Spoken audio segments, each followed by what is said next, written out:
Paris quelque temps, membre des EDC de Paris depuis une dizaine d'années. Donc Nicolas Janson, vous avez exercé pendant près de 20 ans des responsabilités de directeur des ressources humaines et de directeur de site industriel du secteur automobile en Europe. Puis vous mettez à profit votre expertise pour devenir consultant pendant plusieurs années et vous venez de publier un livre, Replacer l'homme au cœur de l'attention, voilà, qui présente cette expérience. Alors dans le prologue de ce livre, finalement, on reste le décor. Vous dites, je vous cite, « Une entreprise réussie grâce aux femmes et aux hommes qui la font gagner. Le développement de chaque collaborateur est un souci constant de la politique humaine.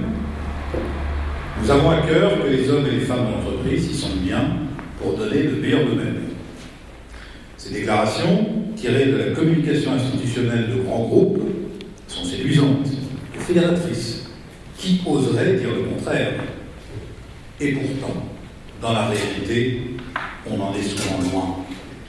Alors pour vous, Nicolas Janson, c'est quoi remettre l'homme au centre? Que je préférerais moins d'écrit et beaucoup plus d'action.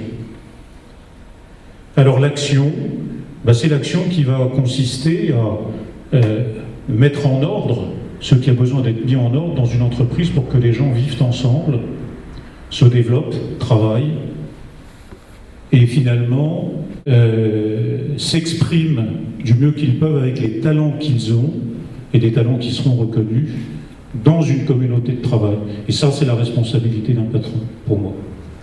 Alors, on va passer à une illustration pratique, au-delà des mots. Voilà, donc, l'usine est en crise, une usine en crise, un ami DRH, dont vous avez été le patron dans une vie antérieure, vous sollicite pour une mission de confiance. Il s'agit d'assurer quelques semaines la direction par intérim d'une usine. La situation est quasi désespérée, l'usine est au bord du gouffre. Il s'agit de temporiser, le temps de la fermer ou de recruter un nouveau directeur. Filiale d'un des grands de l'industrie pharmaceutique, l'usine emploie 220 personnes au service d'une vingtaine de clients. La situation est alarmante, clients très mécontents car livrés de plus en plus en retard, résultats économiques négatifs depuis plusieurs mois, et donc vous arrivez, alors quel diagnostic? Le premier diagnostic, vous savez, c'est les gens. C'est quand vous découvrez votre usine, vous faites un tour et on vous présente les gens. Et ma première impression, c'est une impression de tristesse effroyable. Oui, vous parcourez des ateliers, des bureaux, et puis vous avez des gens qui vous accueillent poliment, hein, c'est le moins qu'ils puissent faire, mais vous voyez cette tristesse insondable. Et vous dites, mais bon sang, mais qu'est-ce qui a pu les mettre dans un état pareil? Ça, c'est la première impression, c'est le premier diagnostic. Il n'y a rien de quantitatif là-dedans, c'est juste de la vibration, de l'ordre de la vibration, de la sensibilité. Quand on est un manager, on n'a pas le droit d'être sensible, hein, vous le savez. Hein, la sensibilité, ça ne se met pas en chiffres, donc ça n'existe pas. Ça n'a aucun intérêt. Voilà ma première impression, premier diagnostic. Deuxième diagnostic, comment ça marche? Il suffit de faire parler les gens, il suffit d'écouter. Alors, l'avantage extraordinaire que j'ai dans cette usine-là, c'est que je ne connais rien au métier, enfin un tout petit peu, parce que j'ai une relation de conseil avec l'entreprise, donc je sais d'autres choses, mais je ne suis pas un expert du métier. Et donc j'ai 10 fois plus de raisons d'écouter ce qu'on me raconte. Oui, j'ai bien entendu. En fait, vous n'y connaissez rien, et vous allez prendre la direction de cette usine. Absolument. C'est surréaliste. C'est la meilleure décision que le PDG de l'entreprise ait pu prendre. Oui. C'est sa meilleure décision. Il ne le savait pas, hein, le jour où il a pris la décision, mais ça a été sa meilleure décision. En fait, ça m'a donné une liberté extraordinaire, et ça m'a permis de rencontrer des gens avec une totale liberté, les gens de tout niveau, hein, c'est-à-dire bien sûr les membres de l'équipe de direction, les techniciens, les gens du terrain, les syndicalistes, avec une grande simplicité et une grande curiosité. Expliquez-moi ce que vous faites. Expliquez-moi ce qui marche. Expliquez-moi ce qui ne marche pas. Et quand il y a des choses qui ne marchent pas, est-ce que vous savez pourquoi? Ça m'intéresse de savoir pourquoi. Et pendant 1 mois et demi, je veux dire, j'ai passé l'essentiel de mon temps à aller au contact et à écouter les gens. Qu'est-ce qu'il en est ressorti? Une multitude de dysfonctionnements. Les gens, en fait, quand vous leur donnez la parole et qu'ils savent qu'ils peuvent s'exprimer, ils finissent par vous expliquer les vraies choses. Et s'ils ne prennent pas des coups de bâton quand ils disent des choses qui pourraient déranger les chefs, ça les encourage à continuer. Et donc j'ai appris des tas de choses, sur le fonctionnement réel. Et j'ai appris notamment les causes de la déconfiture de cette usine. C'était pas très compliqué. Il y avait tout ce qu'il fallait pour réussir. Il y avait des clients, donc en fait le monde extérieur était en ordre. Il y avait des clients, il y avait de bons produits. Les moyens de l'usine étaient suffisants. Il y avait des machines qui étaient dans un état raisonnable. Il y avait des gens qualifiés. Dans l'industrie pharmaceutique, on ne recrute pas n'importe qui. Il y a des gens qui sont très qualifiés, très intelligents, très capables. Sauf que tout ça, ça ne marchait pas. Et pourquoi ça ne marchait pas? Parce que simplement, les gens étaient incapables de travailler ensemble. Alors c'est vite dit, hein. Incapables de travailler ensemble. Concrètement, dans le détail, ça se voit comment? Pas d'esprit d'équipe au niveau de l'équipe de direction. Ah tiens, pourquoi? Pas de liberté de parole au sein de l'équipe de direction. Je me souviens d'une anecdote, l'une de mes premières réunions de comité de direction, où je fais un tour de table sur, je veux prendre l'avis sur un projet qui est en cours, et le dernier qui prend la parole, c'est mon directeur de production, qui commence par ces mots que j'ai retenus. Il me dit, quitte à me faire virer, voilà ce que je pense. Je ne sais pas comment vous comprenez ce genre de déclaration liminaire, mais moi, mes antennes se sont déployées, là, et on me dit, tiens, ça, ce truc-là, ça m'intéresse. Qu'est-ce qui peut avoir mis dans la tête de ce personnage, très brillant par ailleurs, très capable, cette crainte de se faire virer parce qu'il allait donner son avis et que vraisemblablement son avis était divergent par rapport à beaucoup d'autres? Ça vous dit quelque chose sur le fonctionnement d'une équipe. Ça vous dit quelque chose sur l'esprit de vérité qui préside dans la relation entre les personnes. Est-ce qu'on a le droit de dire la vérité ou pas? À quel moment on a le droit de la dire? Est-ce que c'est dangereux? Ça vous dit quelque chose sur ce qui s'exprime et sur ce qui ne s'exprime pas. C'est-à-dire sur ce qui se voit et sur ce qui ne se voit pas. Et en fait, les choses les plus intéressantes que j'ai pu faire au tout début, ça a été de mettre le doigt sur ce qui ne se voyait pas et qui était fondamental pour comprendre la vraie situation de l'entreprise. Alors, donc on a évoqué ce défaut de cohésion, notamment de l'équipe de direction, et puis en cascade en fait de l'ensemble des équipes. Donc vous avez évoqué en fait un thème qui nous est proche, puisque c'était le thème de la vérité, décideur en vérité, qui était le thème de nos assises. Là encore, vous avez trouvé et constaté dans les faits les écarts qu'il pouvait y avoir et ensuite les dommages qu'on constatait lorsque ça n'était pas pratiqué. Un autre point est le principe de subsidiarité, qui est un des repères majeurs de la pensée sociale chrétienne. Et en fait, il invite simplement direction et services fonctionnels à laisser agir, à laisser le pouvoir de décision pour ceux qui les concernent, aux échelons inférieurs, ici les équipes opérationnelles. Et je crois me souvenir que ici, à l'usine, c'était tout l'inverse. Ce qui était complètement à l'envers, c'est que les gens qui avaient la responsabilité de produire étaient complètement éjectés, en fait, de l'essentiel des décisions qui les concernaient.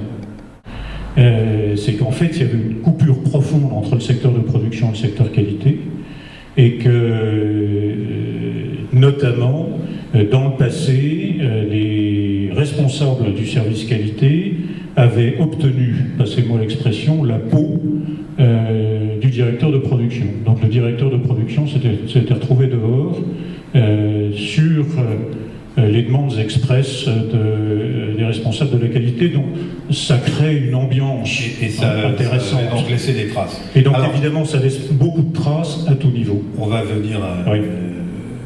on va faire un grand chemin dans le temps, puisqu'en fait, vous venez pour 2 mois, puis finalement, vous restez plus que ça. Vous allez rester 10 mois. Et au bout de 10 mois, en fait, c'est une véritable renaissance ce sont des faits, dont je vais citer.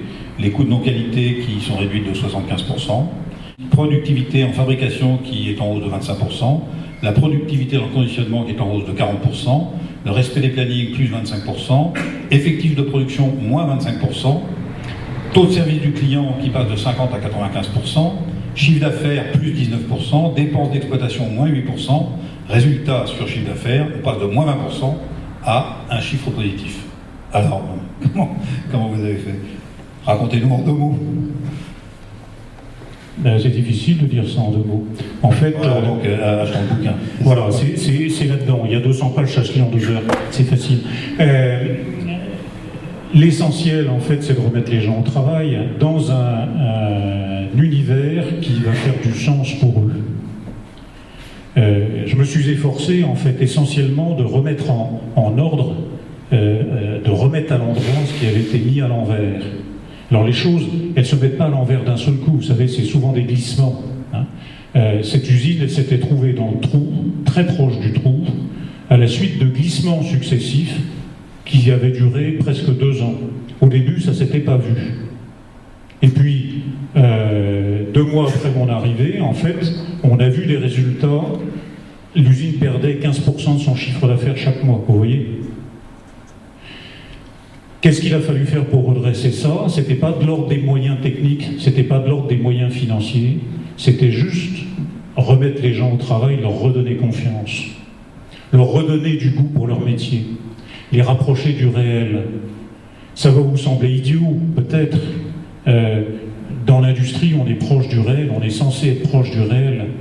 Et j'ai été effaré de voir le nombre de personnes qui prenaient des décisions en étant loin du réel, sans tenir compte des réalités. Il fallait les ramener sur le terrain et observer avec eux et faire des choses avec eux. Responsabiliser les gens du terrain. Alors on vient à la subsidiarité. On va en laisser un peu pour les futurs lecteurs. Mais donc tout ce que vous décrivez et ces résultats qui sont tout de même saisissants, j'imagine que ça se voyait aussi sur la tête des gens.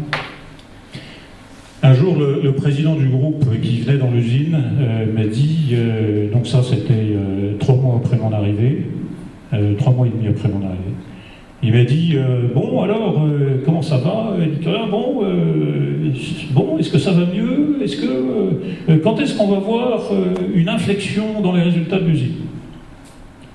Et alors je lui ai dit, écoutez, c'est dans 2 mois. Ah, mais comment vous pouvez me dire une chose pareille? Il dit, écoutez, c'est pas difficile. Moi, je vois la tête que les gens font sur le terrain. Je vois des îlots de production où les choses vont beaucoup mieux et où les gens ont retrouvé le sourire. Et donc, là où les gens retrouvent le sourire, c'est que ça va mieux. Si ça va mieux sur le terrain, vous allez voir, on va voir le résultat dans les comptes après, dans 2 mois. Et en fait, je me suis trompé d'1 mois. On les a vus le mois d'après. Juste... ce qui me semble important, en fait, c'est pas la performance en tant que telle. La performance, c'est le résultat. Le résultat, comme vous le savez, c'est la res ultima, c'est ce qui vient à la fin. Bon. Ce qui est important, c'est le modèle d'obtention de la performance. C'est finalement, quelles sont les conditions qu'il faut réunir pour que les gens, individuellement et collectivement, soient performants. C'est ça qui compte. Et le job du patron, c'est de réunir les conditions qu'il faut pour que les gens, individuellement et collectivement, deviennent performants. C'est que du qualitatif, c'est pas de système, c'est beaucoup de règles, c'est beaucoup d'exemplarité, c'est beaucoup de présence sur le terrain, c'est beaucoup de proximité, c'est beaucoup d'exigence, c'est beaucoup de bienveillance. Et c'est un esprit de vérité, on ne raconte pas de salade aux gens. Et avec ça, ils vous suivent. Merci Nicolas Janson. Voilà, il ne nous reste plus qu'à lire le livre. Alors dans un second temps, tout à l'heure après avoir échangé avec Jean-Michel Poupeau, vous aurez l'occasion aussi d'en reparler par table et de terminer aussi par quelques questions avec nos deux invités.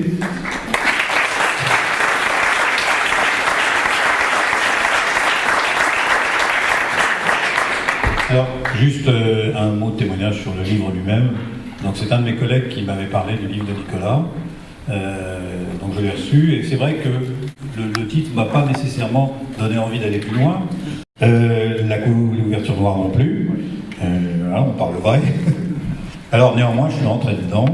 Et j'avoue qu'à partir de la 3e page, j'ai lu le bouquin d'une journée. C'est très bien écrit. C'est passionnant. Voilà, à suivre.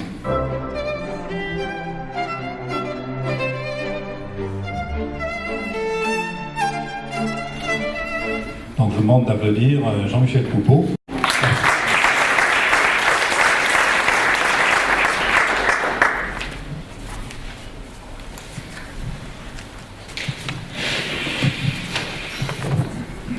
Voilà, Jean-Michel Poupeau. Voilà, vos parents étaient horlogers bijoutiers à Fontenay-le-Comte en Vendée. Donc tout petit, en fait, vous êtes tombé dans le métier. Vous passez votre CAP et vous allez faire vos classes dans une entreprise fabriquant des horloges industrielles. Ah, il m'a expliqué ça, c'est tout à fait passionnant. Alors, en fait, il y a une horloge mère qui donne le tempo à toutes les horloges qui sont dans l'usine, qui permet comme ça qu'on peut pointer, savoir, etc. Et passionné de technique, finalement, vous êtes l'inventeur, dans les années 70, de la première horloge industrielle, donc horloge mère, à quartz. Ce sera donc une opportunité, et vous allez créer votre boîte. Ce sera Oroquartz, le métier de la gestion du temps pour les entreprises. Alors, expliquez-nous en 2 mots cette création d'Oroquartz et ce métier. Bonsoir. Expliquer, vous savez, c'est une vie. C'est une vie de chef d'entreprise, 67 ans aujourd'hui. Vous savez, quand on crée son entreprise, j'ai pas créé mon entreprise. Je ne savais pas que je créais une entreprise. J'avais une passion et j'avais aussi envie de faire quelque chose d'autre, montrer que j'étais capable de faire peut-être quelque chose. Et c'est vrai que cette horloge électronique a été le départ d'une vie. J'ai souhaité faire de l'horlogerie industrielle. Et mon fournisseur est devenu mon client. Donc j'ai réussi à faire en sorte que la société, il y avait 3 sociétés en France, Baudet, Lambert et Brier, qui fabriquaient des horloges à gestion du temps, et bien, qui était mon fournisseur, il est devenu mon client. C'est ça, donc en fait, c'est ce fournisseur qui est devenu client qui un petit peu vous a poussé, aidé, conduit, incité, en fait, à créer l'entreprise. Voilà. C'est ça. Mais sans vouloir, j'étais leur fournisseur pour la barre. Voilà. Et comme on a eu quand même pas mal de commandes, eh bien l'entreprise a grossi petit à petit. Donc vous avez embauché des personnes. Oui, parce que la première embauche peut-être. La première embauche, non, c'est ma femme. Ah d'accord. Qui a travaillé avec moi. Ok, très bien. Donc ça veut dire qui est ici ce soir, oui, qui ont commencé il y a cela 45 ans, et qui encore aujourd'hui est toujours avec un peu plus de détente. Très bien, alors on va faire un petit saut dans le temps. Hein. Donc on a compris, l'entreprise se crée, puis en fait elle va se développer. Donc on arrive en 1985, l'entreprise compte déjà plus de 80 collaborateurs et se pose la question de la croissance et du financement de la croissance. Et là, sur les conseils d'un agent de change avisé, vous proposez les parts de l'entreprise à la Bourse de Nantes, au second marché, et en fait ça va cartonner. L'entreprise va littéralement décoller. Et l'horlogerie industrielle électronique permet effectivement une gestion très fine des horaires variables qui sont très développés à cette époque. En 1998, Oranet comptera 200 collaborateurs. Oroquartz, pardon, oui. 200 collaborateurs et fait 10% de résultat net. Chapeau. Les actionnaires de 1985 avaient donc eu du flair, parce qu'effectivement, le prix de l'action a été multiplié par 16. C'est alors qu'on vous propose de racheter l'entreprise. Enfin, quelqu'un vous propose d'acheter votre entreprise. Vous acceptez, mais pas à n'importe quelle condition. Bon, alors, à un moment donné, l'entreprise a atteint les 200 personnes. 200 personnes avec encore de grands projets. Des grands projets qui ne sont plus dans le domaine de la gestion du temps, mais dans la technologie de la puce sans contact. et qui nous amenait face à un marché très important, peut-être dans le futur. Donc encore un produit qui n'existait pas. Et à un moment donné, je n'ai pas voulu tout mélanger. Donc aujourd'hui, j'ai vendu ma société. J'ai vendu pour qu'elle continue à tourner. Et j'ai eu à un moment donné de regret en disant stop, cette entreprise, elle va partir. Elle va partir, on ne sait pas où, puisque derrière, on peut en transposer une entreprise. Et j'ai pris conscience de pas mal de choses. On en parlera tout à l'heure. Et quand vous avez vendu, vous avez exigé, voilà, j'ai exigé que ça reste en Vendée. Pour l'instant, pour 5 ans. Pour 5 ans, sachant que je demandais aussi que les dirigeants gardent leur place. Voilà. Okay, mais au bout de 5 ans, ça passe très vite. L'entreprise est toujours en Vendée, là? Alors l'entreprise est toujours en Vendée. Elle a 400 personnes aujourd'hui, elle est le centre européen. Voilà, donc une belle, là aussi, une belle expérience, une belle aventure, c'est effectivement de vendre en mettant aussi les conditions, en pensant en fait à la pérennité de cette aventure en Vendée. Alors, donc vous vous retrouvez donc propriétaire, voilà, d'un patrimoine conséquent, et en fait vous pouvez donc aller vous la couler douce, hein, pardonnez l'expression, sur la Côte d'Azur jusqu'à la fin de vos jours. Mais c'est sans doute pas le sens que vous voulez donner à votre vie.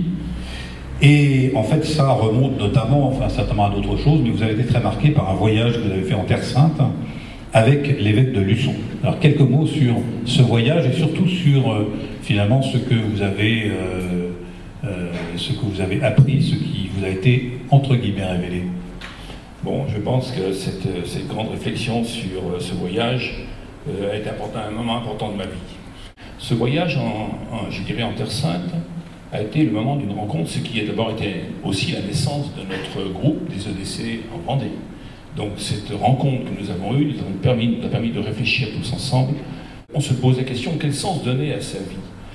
J'ai donné un sens à ma vie qui est totalement différent de ce que je pouvais imaginer, ne serait-ce que dans la foi, le sens des valeurs. Le sens des valeurs pour dire, aujourd'hui, le rôle d'un entrepreneur, c'est d'essayer de faire vivre une collectivité, de faire vivre un milieu ambiant où les gens ont besoin de vivre. Et ce partage de la vie, c'est notre rôle. On a un rôle à jouer, c'est la création d'emplois, la création de richesses. Voilà, et donc vous allez en fait mettre en pratique cette révélation, cette idée, cette conviction qui vous anime. Alors comme vous l'avez d'ailleurs évoqué tout de suite, là, avant de vendre Rockwoods, finalement vous aviez une autre idée, vous aviez déjà développé avec une partie, donc un groupe de projet, une activité numérique sans contact, donc avec les badges, et vous vous dites, je ne peux tout de même pas décemment laisser ces quelques collaborateurs qui ont travaillé sur ce projet comme ça, et donc vous avez créé une seconde entreprise qui va s'appeler donc Oranet. Finalement, vous dites que vous créez cette entreprise pour vos salariés. Voilà. Vous avez dit qu'il était de votre responsabilité, de vos pouvoirs, de lancer cette seconde activité, et donc c'est votre phrase, ma seconde entreprise pour mes collaborateurs. Et quand vous m'avez raconté l'histoire, donc ça va très loin, parce que effectivement, vous avez mis tout de même beaucoup de d'entreprise. Donc, le début d'Oranet. Alors non, donc le début de cette entreprise, vous savez, on pense qu'à un moment donné, on est arrivé à un certain niveau de la montagne, on veut en gravir une autre, vous devez redescendre. On remet tout sur la table et on recommence au point de départ, pour les banquiers, pour tout ce qui s'ensuit. Parce que derrière, là aussi, il n'y avait rien. Aucun marché. Donc personne ne vous fait crédit, personne ne vous fait quoi que ce soit. Et quand vous avez investi tous vos moyens, sachant qu'on savait que c'était très lourd, puisqu'il s'agit de démarcher un marché national, et un marché national sur une technologie nouvelle, avec un certain nombre d'erreurs sans doute, on est arrivé au bord de la faillite, au bord du dépôt de bilan, et là, plus personne ne croit en vous. Voilà, et donc là, on arrive donc à un épisode qui est effectivement très surprenant, dur. Finalement, vous avez tout donné. Vous avez investi 5 millions d'euros dans l'entreprise en 2000, et malgré ça, probablement parce que le marché n'était pas mûr, aujourd'hui il l'est, d'ailleurs on le verra, le décollage se fait attendre, et donc vous frôlez le dépôt de bilan. Hein. Et malgré tout, on tient bon, et donc ça c'était en 2007, et alors que tout le capital investi est en apparence perdu, finalement ça va rebondir. C'est là où ma réflexion a été de dire, eh bien pas de problème. Je pense que si on arrive à notre adolescence, que j'appellerais l'adolescence, de transformer l'entreprise qui était, je dirais, artisanale au côté industriel, si le marché se met à démarrer, on doit être prêt. Eh bien, c'est ce que nous sommes en train de vivre actuellement, et c'est pour cette raison que je me dois de prendre un certain nombre de décisions, parce qu'à 67 ans, bon, je pense que... Voilà, et justement, là, on va venir un peu à cette deuxième clin d'œil, hein, l'entreprise pour les salariés. Donc, l'entreprise maintenant étant stabilisée, performante, non plus sur les rails, mais ayant carrément décollé, hein, avec un avenir très prometteur, vous prenez une dernière décision. Ben, je prends la décision de dire, ben voilà, je ne vendrai pas mon entreprise. J'ai décidé de ne pas la vendre. J'ai donné priorité aux gens de l'entreprise. Et quand je dis j'ai donné priorité, c'est sûr que j'ai actuellement un capital, il est dans l'entreprise. Nos dettes sont dues uniquement à nos dettes personnelles. Mais donc aujourd'hui, quand on aura atteint ce régime de croisière, je leur donne. Je leur donne une part du capital. Il y aura toujours une part majoritaire pour éviter que l'entreprise se délocalise, ça c'est très clair, ça c'est la fragilité qu'il faut redonner. Mais elle a aujourd'hui les moyens de dire que peut-être notre Euroquartz existant, ça sera un Oranet bis, voilà, qui permettra de, je l'espère, avoir la même progression, mais je ne souhaite pas à titre personnel pouvoir me séparer pour les raisons d'équilibre. Parce qu'une entreprise comme la nôtre, du jour au lendemain vendue, elle n'est plus à Fontenay-le-Comte. Et je souhaite qu'elle reste à Fontenay-le-Comte. Voilà, donc en ayant, avec prudence, hein, finalement, garanti la pérennité de l'entreprise, donc vous allez aussi donner, hein, une partie de l'entreprise à vos salariés. Donc c'est une deuxième manière de créer cette entreprise pour vos collaborateurs. Je vous remercie, Jean-Michel.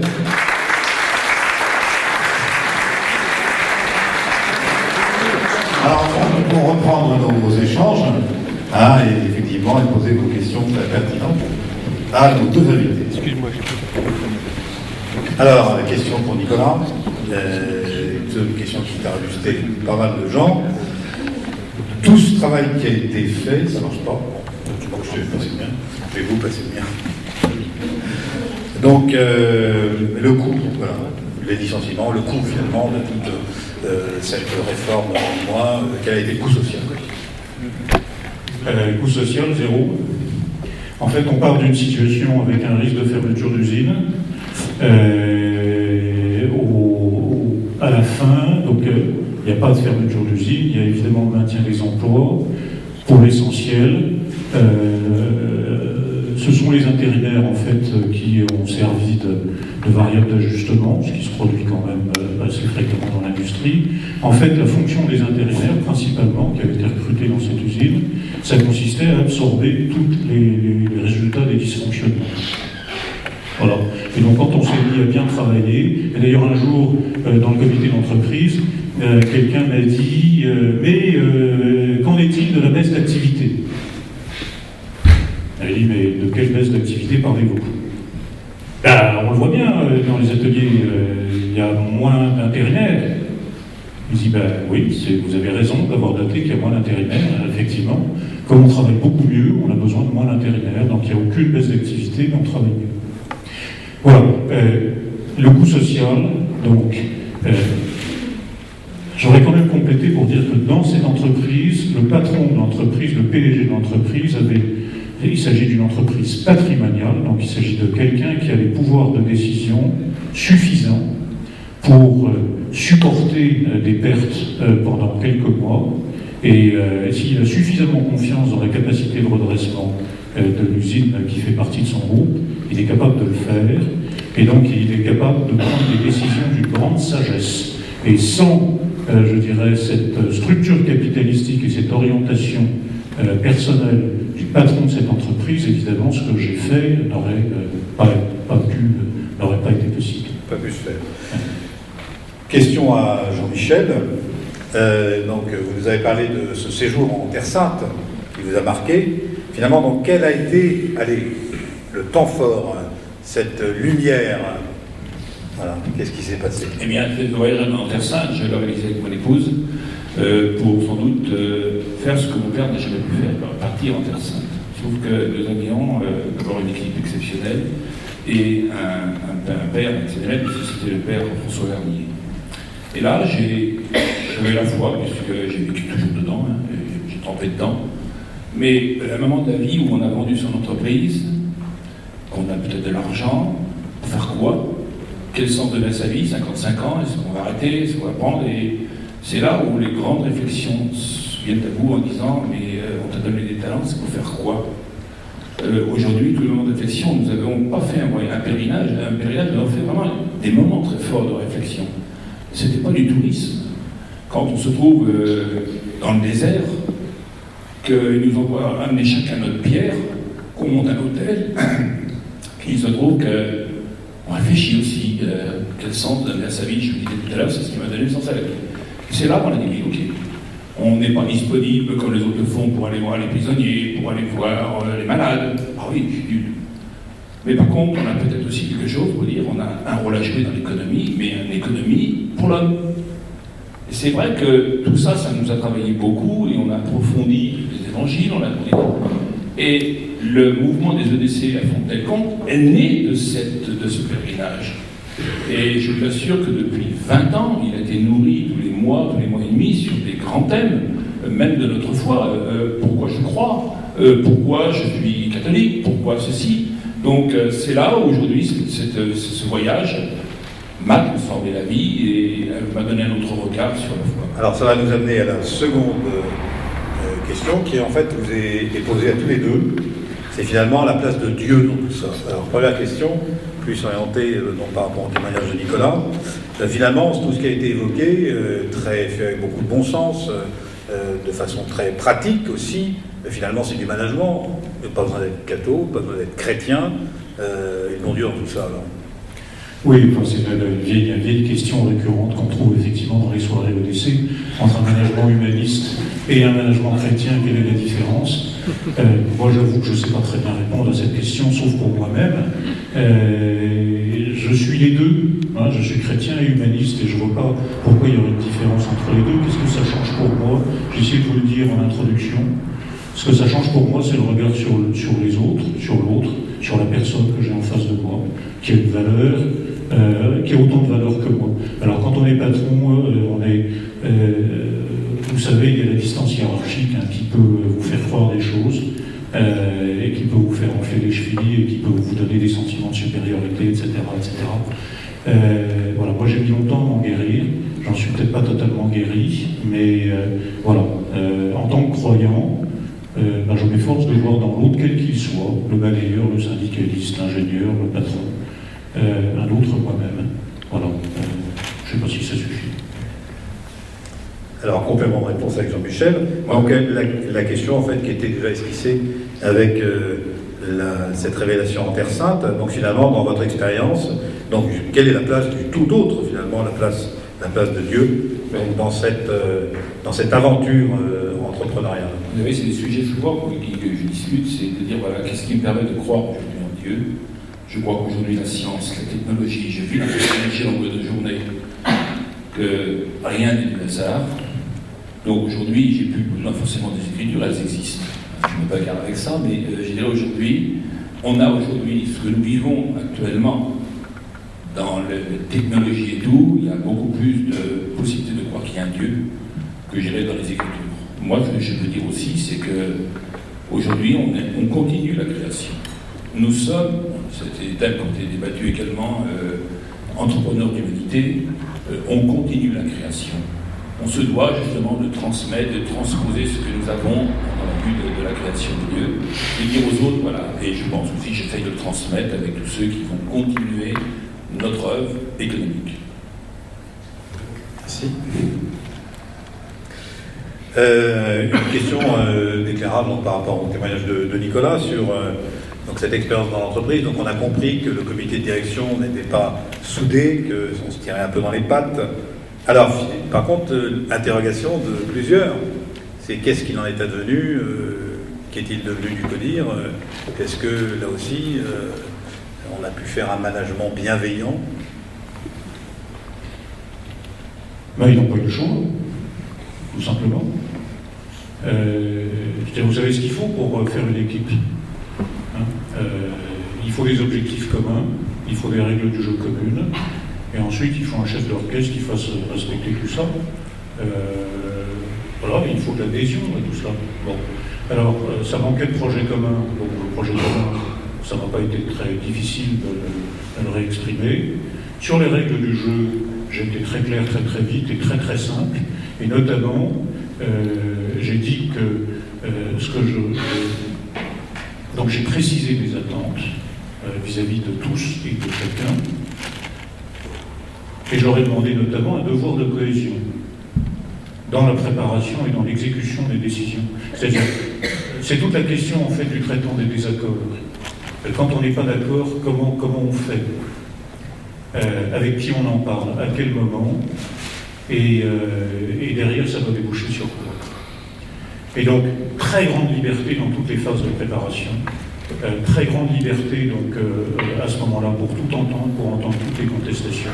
Mais dès lors que la décision est prise, et la décision est prise, non pas nécessairement par moi, mais par la personne responsable de la décision, c'est-à-dire celle qui aura à en assurer l'exécution et le service après-vente, alors à ce moment-là, il y a un devoir de ralliement à la décision prise. Et donc, pour bien faire comprendre ça, que les gens, c'est facile à comprendre intellectuellement, les circonstances m'ont obligé en fait à me séparer d'une personne du comité de direction pour défaut de cohésion. Et ça s'est fait, je dirais très rapidement. Ça a créé un choc. Parce que cette personne-là faisait partie des gens qualifiés de moteurs, enfin, et qui avaient plutôt de bonne réputation dans l'usine. Et j'ai expliqué pourquoi j'avais fait ça. C'est-à-dire, je ne me suis pas caché derrière mon petit doigt avec des raisons politiquement correctes pour dire divergence de vue, on a pensé que c'était mieux de se séparer, etc. Je dis non, pas du tout. Est-ce que c'est vous qui avez décidé de la faire sortir? Oui, c'est moi. Pour quelle raison? Pour défaut de cohésion. Ah bon, pourquoi? On travaillait sur un projet. Et alors qu'une décision a été prise quant à l'orientation de ce projet, c'était un gros projet de changement, un gros changement d'orientation, le cadre en question continuait de faire de l'opposition à l'intérieur de son propre service de façon publique. Et bien ça, c'est carton rouge. Voilà. Et donc, dire ce qu'on va faire, expliquer ce qu'on veut faire, et ensuite faire ce qu'on a dit, y avait-il de la bienveillance là-dedans? On pourrait me dire, mais c'est une violence absolument abominable. Est-ce que ça a été violent? Oui, dans un sens, oui, effectivement, parce que quand on s'est vu, ça n'a pas duré très longtemps avec la personne en question, on s'est dit beaucoup de choses, mais nous sommes parvenus à un accord, c'est-à-dire nous sommes parvenus ensemble à dire que ça n'était pas possible de continuer comme ça. Et donc quand vous avez un subalterne qui est d'accord avec son patron pour dire ça, on sait qu'il va sortir, hein, c'est pas compliqué. La personne en question, je termine juste là, sur la notion de bienveillance, je lui ai consacré beaucoup de temps, avant, hein, bien sûr, cette décision, je vais rapidement, hein, mais je lui ai consacré énormément de temps avant, je lui ai consacré beaucoup de temps après, et elle a retrouvé un job 4 mois après nous avoir quittés, les conditions financières de son départ ne l'ont pas mise en difficulté. Merci de cette franchise dans ce qui est arrivé, et on peut retenir en fait que des choses très fondamentales comme la vérité, comme la cohésion, comme le sens du bien commun, finalement on ne peut pas laisser quelqu'un qui est au plus haut niveau jouer contre ça. Voilà. Et donc ça a été la décision prise. Vous avez compris qu'en fait dans cette usine, il y avait un climat de défiance épais. Et il fallait rétablir la confiance. On ne peut pas rétablir la confiance si on n'est pas dans un discours de vérité, si on n'est pas dans « je dis ce que je fais, je fais ce que je dis ». Hein, c'est absolument impossible, surtout pour quelqu'un dont tout le monde sait qu'il ne va pas rester. Alors, je n'avais pas de casquette de consultant, j'ai vu dans l'une des questions, j'étais le vrai patron de la boutique, mais les gens savaient que je n'allais pas rester. Merci. Alors, nouvelle question pour Jean-Michel, et là, ça s'adresse autant à l'entrepreneur qu'au Vendéen. Une question, donc qu'est-ce qui explique le dynamisme entrepreneurial de la Vendée? Ah. Je ne sais pas. Je ne sais pas, pour une raison bien simple, c'est que, bon, les Vendéens, il y a l'esprit d'entrepreneur en Vendée. Je ne crois pas qu'il y ait des gros groupes. Bien entendu, des gros groupes. Ces entreprises familiales ont justement créé des relations entre les Vendéens. C'est vrai que La petite entreprise a beaucoup plus de facilité. Maintenant, est-ce qu'il y a un secret? Je ne sais même pas. On est ce qu'on est, les Vendéens sont ce qu'ils sont, et bien les Bretons, mais je crois que c'est un peu partout pareil. On nous dit que les Vendéens sont entrepreneurs, donc c'est vrai, ils sont entrepreneurs. Maintenant, je ne sais pas s'il y a une spécificité. Ça doit être dans les gènes. Merci Jean-Michel. Donc pour mettre un point d'orgue à cet échange entre vous, mais justement, on va vous faire parler tous les deux. Alors Nicolas, question ou... Moi, j'ai pas vraiment de questions. En fait, j'ai surtout des félicitations à adresser. Mais oui, écoute, tant pis. Je répondrai après. Voilà, c'est comme ça. Et alors, je sais très bien, vivons heureux, vivons cachés. Moi, ce qui me semble intéressant dans tout ce que tu as raconté, qui mériterait d'être beaucoup développé, ça donne un espoir fou, en fait, à une multitude de jeunes qui créent des entreprises aujourd'hui et qui se posent des questions, en fait, sur la création de richesses et sur l'appropriation des richesses créées.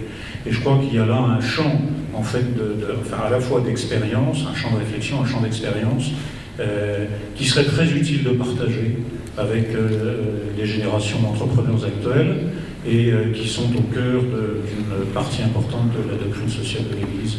Hein, c'est la communauté universelle des biens, c'est un joli concept, mais peut-être que toi tu as trouvé le moyen de le réaliser là où tu es, au bord. Je ne sais pas quoi répondre, mais je pense que je suis très heureux d'avoir, je pense que c'est un autre regard. C'est moi qui ai la satisfaction, parce que ça m'a vraiment donné envie d'entreprendre. C'est fabuleux. Oui. Donc, on sait que ce sont des épreuves très compliquées. Je relève souvent des chefs d'entreprise et je souhaite les accompagner, mais pour leur donner leur entreprise à eux, pour les garder, pour essayer de faire ce qu'il faut pour leur faire passer l'étape. Elles sont difficiles, les étapes. Moi, j'ai eu cette chance du tribunal pendant 15 ans, donc je sais que c'est extrêmement difficile. Et comment le surmonter? C'est ça qu'il faut accompagner, c'est tout ce qui va être élément qui sera dans le contexte économique, l'accompagner. Nous sommes des entrepreneurs qui devront accompagner tous ces jeunes. Je fais de l'SMH beaucoup, parce qu'aussi une entreprise, un individu doit changer, et je vous assure que celui qui va me remplacer, c'est un ancien qui a quitté l'entreprise, qui va revenir, parce que derrière, il a mûri, il a vécu, il a dit, je suis d'accord.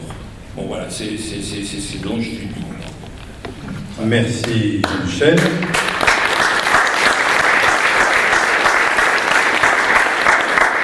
Donc merci à tous les deux, merci d'abord de ce que vous êtes, voilà, de cette présence dans le monde dans lequel nous vivons, voilà, qui donne du sens, qui donne de la vérité, qui donne de la réalité finalement à cette entreprise à visage humain, à cet investissement, cette implication des chrétiens aussi dans le monde et dans le monde de l'entreprise. Merci de ce que vous êtes, merci aussi d'avoir pris ce temps pour le partager avec nous. Hein, et je vous demande à nouveau de les applaudir.